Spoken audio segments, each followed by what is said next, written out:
First, the USDA's Justice for All non-discriminatory statement, which simply states that all persons must be treated equally without regard to their race, color, national origin, sex, religious creed, disability, age, political beliefs, or reprisal or retaliation for prior civil rights activity, and that our institution provides an inclusive space for all. For more information on the And Justice for All statement, please visit the USDA's website. Good morning, everyone. Welcome to our cooking demonstration on the Camden Connect the Lots page. My name is Theo Banks. I'm a nutrition educator at Rutgers Cooperative Extension of Camden County through the Department of Family and Community Health Sciences. Today, I'm going to be making banana berry smoothies, and I'm also going to be talking about how to figure out healthy portion sizes for your meals and snacks for you and your family. So, let's talk about portion sizes. There are a lot of benefits of maintaining an awareness of portion sizes and to avoid overeating. Number one, health benefits. Keeping an eye on your portion sizes for specific foods is important, especially for health conditions like diabetes, heart disease, high blood pressure, and others.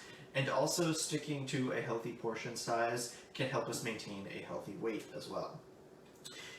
Another benefit is it can help you stay within your food budget.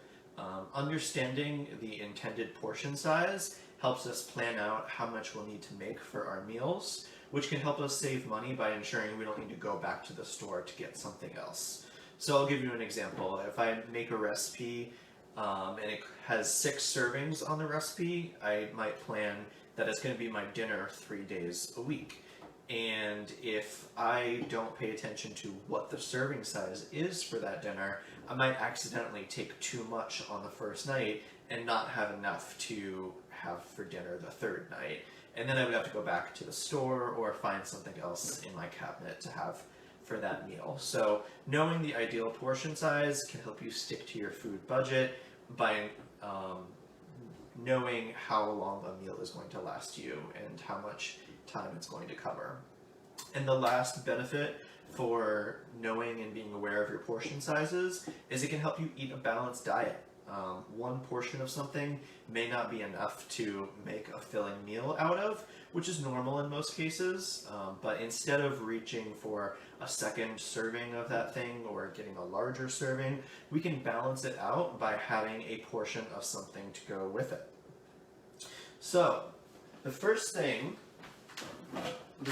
that we can do to help us figure out what a healthy portion size looks like is to look at my plate. So my plate not only tells us what we should be having on our plate, it also tells us roughly the portion sizes for each part.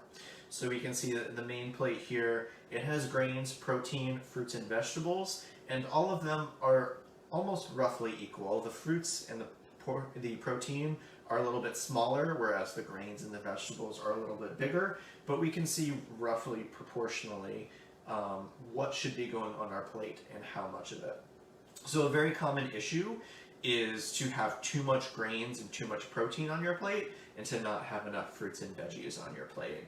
We've talked in lessons in the past about ways that you can add more fruits and vegetables to your meals, and how you can get them in as snacks too. So check the Connect the Lots page for some of our previous lessons where we go into some more specific tips for getting more fruits and vegetables on our plate.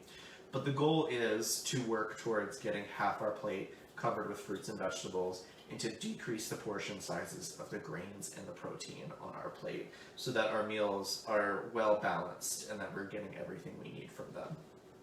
So, estimating portion sizes, there's a couple different tactics you can take. The first tactic, the most specific tactic you can use, is to use measuring cups in order to measure out exact portion sizes for things. So, for example, for my ingredients here, I have them in measuring cups, and I was able to figure out exactly what 1 cup of orange juice looks like. This is the most accurate method. It's also the most time consuming, but even if you just do this for a short time, if you do this the first few times that you make a meal or serve a dinner for yourself, it's going to help you get an understanding of what one portion size looks like. And then once you've made it a couple times and you're really familiar with it, at that point you can probably start eyeballing it and estimating what that one serving size, that one portion looks like.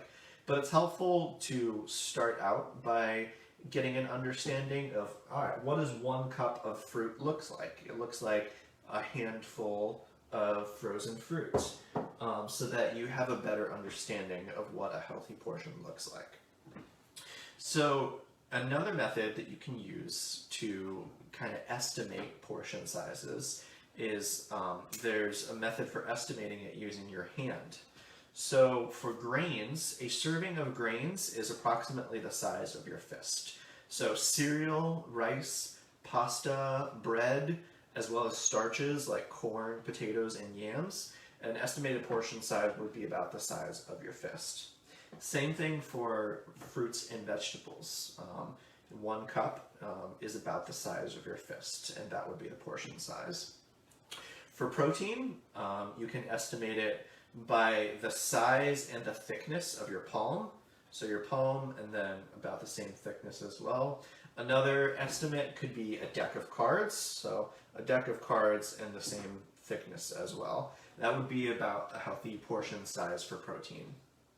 For fats, things like olive oil, salad dressings, mayonnaise, and peanut butter, you would want to be about the tip of your thumb. So the tip of your thumb would be about the serving size for that.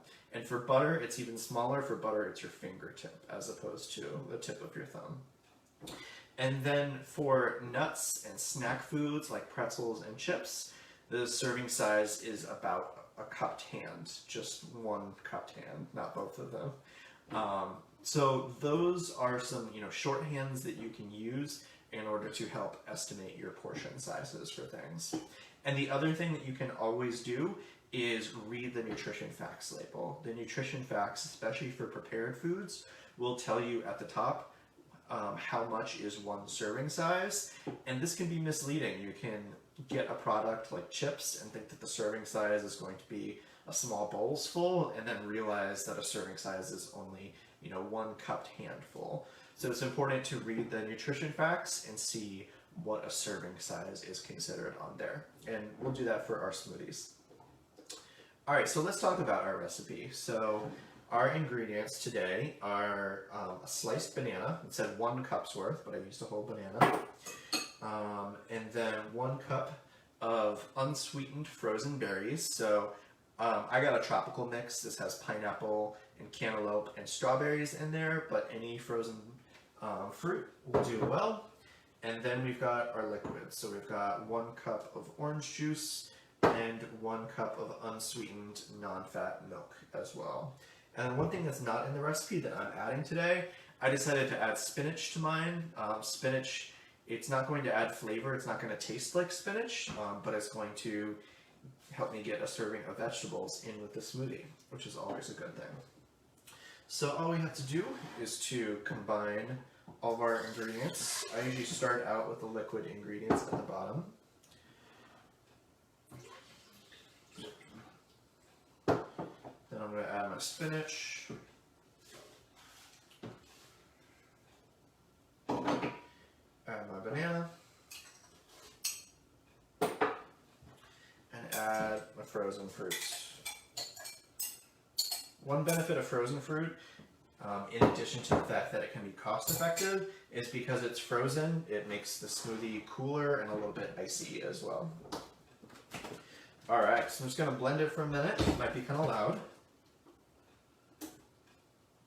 Helps if I turn it on.